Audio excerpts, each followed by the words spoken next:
back to Snakes and Adders. Today we're going to be looking at another kind of stress that affects our animals. I've purposefully left it out of the series because I thought it deserved its own little standalone video. It's a commonly seen stressor and it's easily avoided. The stress that I'm talking about is handling stress. When you've bought your first new baby snake, you've been to your shop, you've got your starter kit, you took it home, the temptation is to immediately start handling it and trying to form the bond with the animal. That's not the way that it needs to work. Your animal will be stressed. It's going into a new environment. There is potential for heightened aggression through being defensive about not knowing where it is. Upon entering the tank, there's no chemical cues to say that this animal even belongs in the tank, so therefore it doesn't see it as its own territory. Do not be surprised within the first 24-48 hours if your snake wheezes or defecates. This is a chemical marker that allows it to see it as its own territory.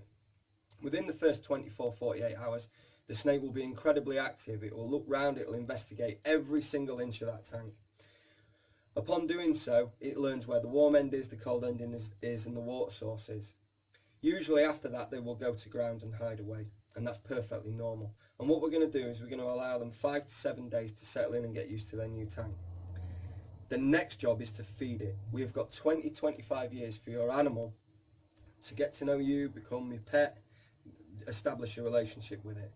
The most important job is to make sure it's feeding and that it's healthy. We need to know this so that we can then move forward. The feeding's all important, so we're going to give it its first meal. Usually because they're stressed, I would always say give it a smaller meal than you normally would. So if it would take a medium mouse, give it a small mouse.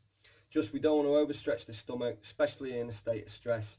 We've already discussed how stress can affect their tummy, can upset it slightly, so just a small meal.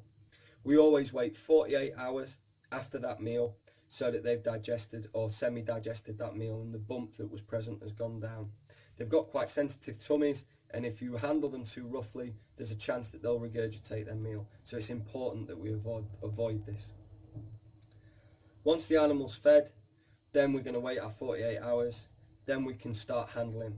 Little and often to begin with, particularly with babies. Little corns and kings and things are quite nervous snakes, and if we overhandle them too regularly to begin with, there's a chance they go back off their food. So maybe twice a week, 5 minutes at a time.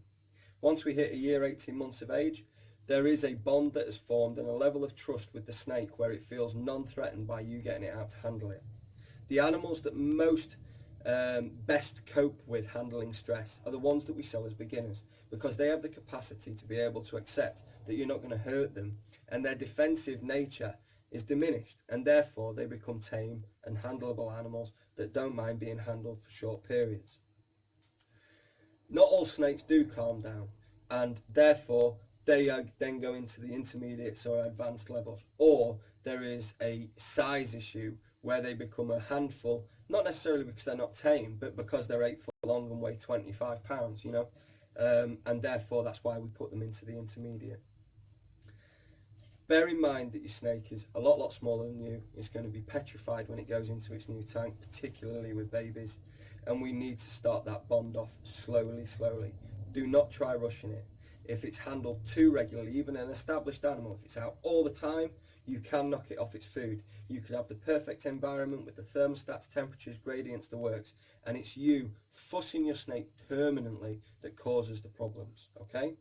There's a very popular species out there called a royal python. This is a naturally very shy snake.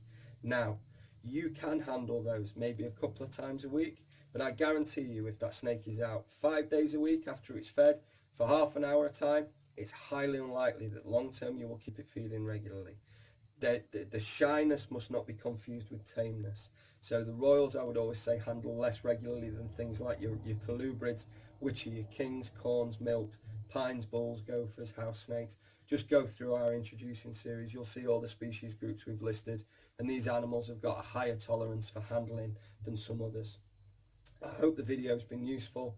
Visit the website, which is www.snakesandadders.co.uk, to see what we're all about. Cheers.